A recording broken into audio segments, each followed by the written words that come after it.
Okay, dumb. Here's one for you. I went on a first date tonight. The guy was super nice, but he asked the dumbest question. Don't ask this question. Oh my God, I can't believe he even asked this question. Okay, we went to a local taco place, casual. I ordered a flight of tequila. He wasn't drinking. And we're just, asking the questions. What do you like? What do you do? Da da da da. All of the, what questions? What about you questions? And then he asked me, "You're not crazy, are you?" And I'm like, "Did you just ask me if I was crazy?" He's like, "Well, I just had a crazy woman before, and she stalked me." And I said, you might want to rephrase that a little bit. Like, maybe if you want to find out if they're crazy, then maybe there's a better way to say that, buddy. And then he kind of backtracked, but it was over. It was over. He came back and like, "You don't seem crazy at all, but, I just had to ask because I had a woman who stalked me." And I go, "It's the last thing I am ever gonna do. You're probably gonna stalk me before I ever stalk you."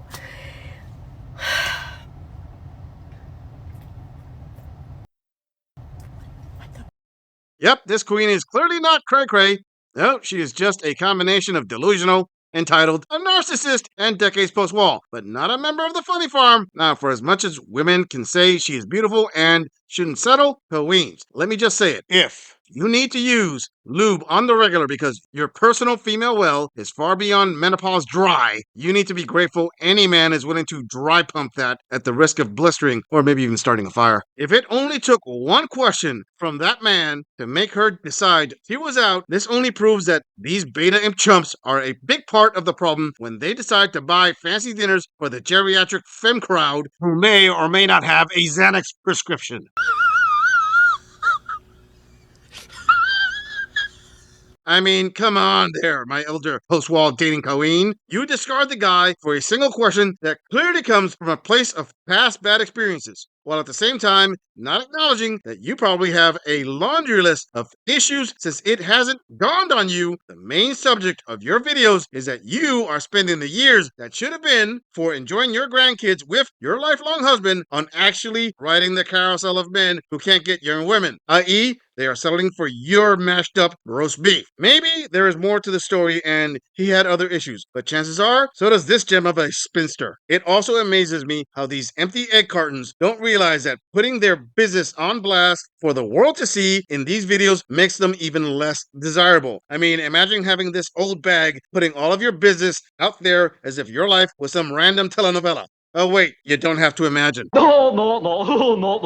Before we move on, I want to bring attention to the fact that 79% of my viewers are not subscribed to my channel. Come on, fam. You've seen my logo on other channels, and you're already here. Please hit that subscribe button and support the channel. It really helps out. Moving on. You by far ask me some of the most challenging questions, but lucky for you, I'm up for it. The topic is the challenge of entering the dating pool in your 50s. I'll use myself as an example. I have 3 children, 2 of which who haven't officially launched. Then I have aging parents that I take care of. I work from home full time. And when you work from home, you're very limited in the circle of new people that you meet. And dating sites are just not for me. I believe if you want to meet somebody, you have to work at it. It has to be like a goal or a project. With a plate that is as full as mine and other goals that I have, it's just not a priority to take on that project right now. As for a lifestyle that I'm unwilling to compromise, I would say that it's more about not willing to compromise peace. As soon as drama is introduced,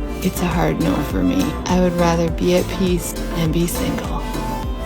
This Grand Elder Post-Wall Queen has some valid points, and I give her credit where credit is due. But the glaring obvious fact is just not lost on me. What? What are you talking about? Okay, let me break this down for my XX chromosome post-captioning required viewers. On the one hand, she uses herself as an example with specifically her entire personal load as to why she doesn't need to date because she doesn't want to deal with additional drama from anyone else. On the other hand, I can't help but be amazed as to how it does not dawn on her that if she were to try to start a relationship with all that commitment, she will be the one bringing the drama. I am sorry there, Colleen, but you spouted off enough baggage to fill up a Greyhound bus crossing state lines. Listen, fam, in my humble opinion, the most difficult part for women who decide to start dating in their 50s is simple expectation management. Let's face it, you have less to offer a man of which he values while increasing your demands because you aren't going to settle. Yeah, staying single sounds like the best play until Chad/Tyrone come around offering that fun ride on the carousel.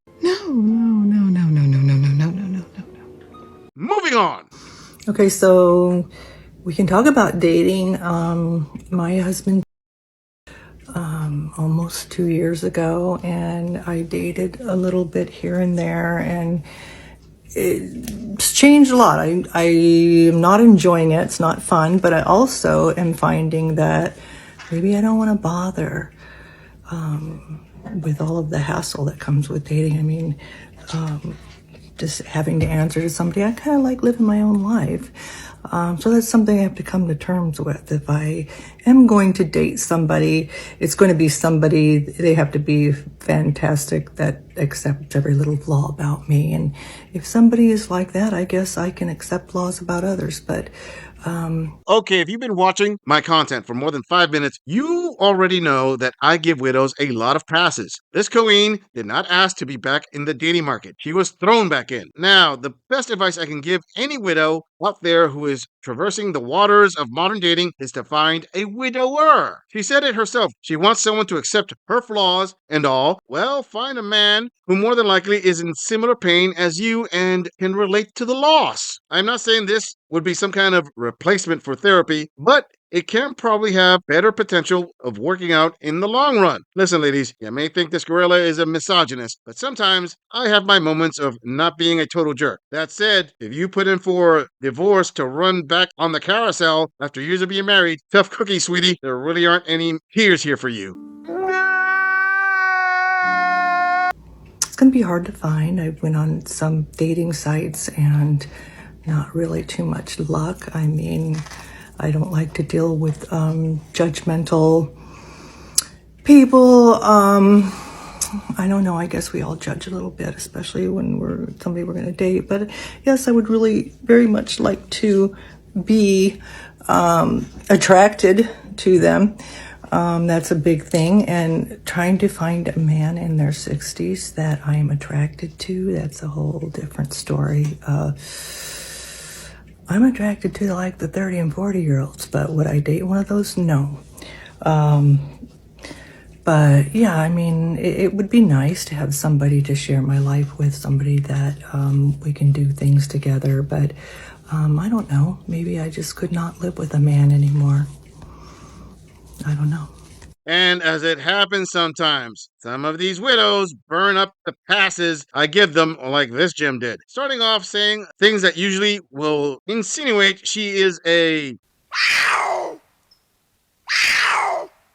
All right there, my grand elder post-war queen. You saying you want a man to accept all of your flaws and then claiming you aren't attracted to men your own age is as double standard as it gets. Don't get me wrong. You are attracted to younger men who probably have that solid wood your dry roast beef desires. But let's face it, unless you're willing to be a sugar mama or willing target practice, you should just save yourself the money of the KY jelly. New recommendation from this gorilla is expectation management. You aren't going to get a long-term Prince Charming at this age. The best you can hope for is a decent 60-year-old man willing to use his blue pill stash on your empty well, trying to pump some level of fluid to the surface. I mean, queen, with that attitude, I would just concentrate on the bird on your shoulder because that's as close to a cockatoo as you are going to get. Moving on. So hi, everybody. I am trying to figure out what the actual is going on. I am trying to do online dating. I've been single for 7 years. I'm 60 years old. But I have been stood up 3 weeks in a row. 2 times from guys on Match and once from a work colleague. So I need some suggestions from you guys. I need to figure out what is going on. The one guy, we talked for like an hour and a half on the phone, and we were going to meet, and then he sends me a message the next night and says that we have a lot of similarities, but we're dissimilar too. And I don't think I'm ready to date. And I think I don't want to go out with you. And then I look on the match site and his profile's still up. So he says he doesn't want to date anymore, but he's still got his profile up. Oh, don't worry, my grand elder post-war queen. I can explain everything in simple terms. The issues you are having dating as a 60-year-old woman can be directly attributed to the fact that you are dating as a 60-year-old woman. The reason you're getting stood up is because you are not a first-round draft pick in the dating market. Heck, you're not even a fifth-round draft pick in the dating market. You are the equivalent of an undrafted, middle-aged free agent with little to offer a team. Okay, let me help by pointing out the online dating hell part. It's not hell. It is more akin to equality. You queens dating in your 60s are getting a taste of what it's been like for the average man dating from day one. Not fair! You say that so often. Wonder what your basis for comparison is. OMG, possible dating leads who talk to you for a while and then decide to dip out. A date just flakes out on you for no apparent reason. Ghosting becomes the norm. Ladies, if any of these things are sounding familiar, I wasn't talking to any of you. I was talking to the 99.999% of the men who have dated women in Western countries. If anything, chances are this relic did these same things to men in her youth, and now she finds herself on the receiving end of karma. But wait! There's more! And then today I had a date. The guy even texted me and said, can we meet an hour earlier? And I was like, no, I've got plans. I'm going to church and I will meet you there right after. And he just sent me a text message that said he's helping his mother and it's taking longer than he thought and he will have to get a rain check. So I was like, okay, who can be upset about a man that's helping his mom? So just get hold of me when you're available. And you would think he'd be like, well, how about Wednesday of next week? Or how about next Sunday? But nope. He's like, thanks for being a sweetheart. And I appreciate it. And that was that. And then the guy from work, we had plans for a week. And then the day of just decides that he's got a more important meeting. So I'm stuck here. I don't know what to do. So reach out and let me know. Thanks. Bye. Oh, queens, I don't know how to phrase this nicely, so I won't. Sister, you were the ringer, the backup date, the auxiliary reserve when the higher option dates backed out for those men. In other words, you were none of those guys' first choice. In femspeak, you gave them the ick, and they proceeded with another option every frickin' time. I know it's completely baffling to most women out there to be told they aren't special, but these dudes voted with their absence on that account, and to blow this empty egg carton's mind away even further, in all of this, she is the common denominator. I ask, would it be logical to say that all of online dating is the issue, or to say there is something about Miss Hoop earrings here that is just driving men away?